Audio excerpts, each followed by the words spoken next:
Božie slová na každý deň.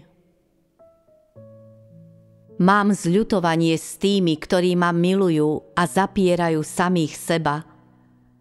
Trest, ktorý postihol bezbožných, je práve dôkazom mojej spravodlivej povahy a ešte viac svedectvom môjho hnevu.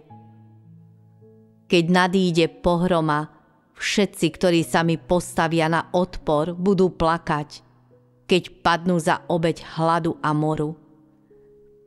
Tí, ktorí spáchali podlé skutky, ale ktorí ma nasledovali mnoho rokov, neuniknú a zaplatia za svoje hriechy.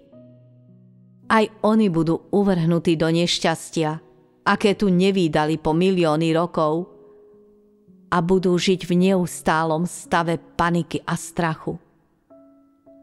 A tí moji nasledovníci, ktorí mi preukázali vernosť, sa budú radovať a tlieskať mojej moci, zažijú nevýslovnú blaženosť a budú žiť uprostred radosti, akú som ľudstvu nikdy predtým neudelil.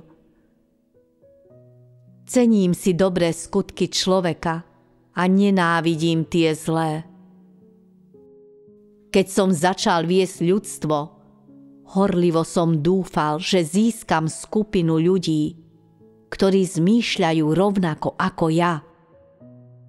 Nikdy nezabudnem na tých, ktorí nemajú rovnaké zmýšľanie. Vo svojom srdci ich vždy budem nenávidieť a čakať na príležitosť, aby som sa im s pôžitkom odplatil. Teraz konečne nastal môj deň a ja už nemusím čakať. Moje záverečné dielo nie je určené len ako trest pre človeka, ale aj na predurčenie konečného osudu človeka. Navyše slúži na to, aby všetci ľudia uznali moje skutky a činy. Chcem, aby každý človek uvidel, že všetko, čo som vykonal, je správne a je prejavom mojej povahy.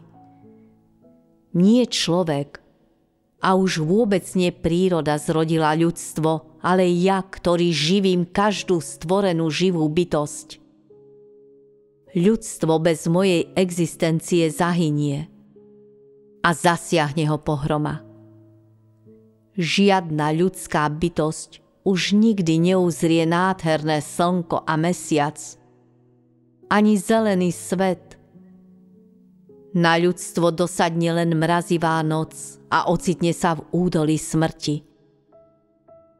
Som jedinou záchranou ľudstva. Som jedinou nádejou ľudstva, ba čo viac, som ten, na ktorom spočíva existencia celého ľudstva. Bezo mňa ľudstvo okamžite ustrnie. Bezo mňa zasiahne ľudstvo pohroma a bude pošliapané rôznymi prízrakmi, no mňa nikto nepočúva.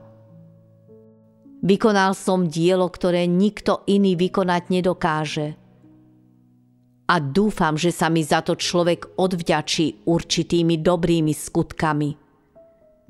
Aj keď sa mi iba málo kto dokázal odvďačiť, aj tak dokončím svoju cestu v ľudskom svete a ďalším krokom vykročím do svojho rozvíjajúceho sa diela, pretože všetko moje náhlenie sa medzi ľuďmi počas týchto mnohých rokov prinieslo ovocie a mňa to veľmi teší. Nezáleží mi na počte ľudí, ale na ich dobrých skutkoch. V každom prípade dúfam, že vykonáte dostatok dobrých skutkov pre naplnenie vlastného konečného osudu. Až vtedy budem spokojný.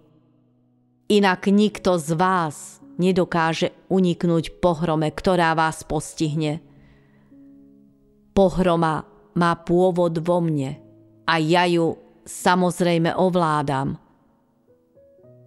Ak v mojich očiach nebudete dobrí, tejto pohrome neuniknete. Uprostred súženia neboli vaše činy a skutky považované za celkom vhodné, pretože vaša viera a láska boli prázdne a vy ste sa správali bojazlivo alebo hrubo. V súvislosti s tým vyniesiem len súd o dobre a zle. Naďalej ma znepokojuje len to, akým spôsobom každý z vás koná a vyjadruje sa, na základe čoho určím váš koniec. Musím to však objasniť voči tým, ktorí mi v časoch súženia nepreukázali ani najmenší prejav vernosti.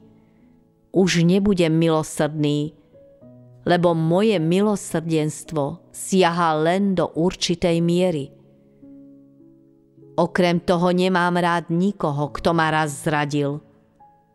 A už vôbec nechcem mať nič spoločné s tými, ktorí dokážu zapredať záujmy svojich priateľov. To je moja povaha, bez ohľadu na človeka. Musím vám povedať, že druhýkrát neudelím milosť nikomu, kto mi zlomí srdce.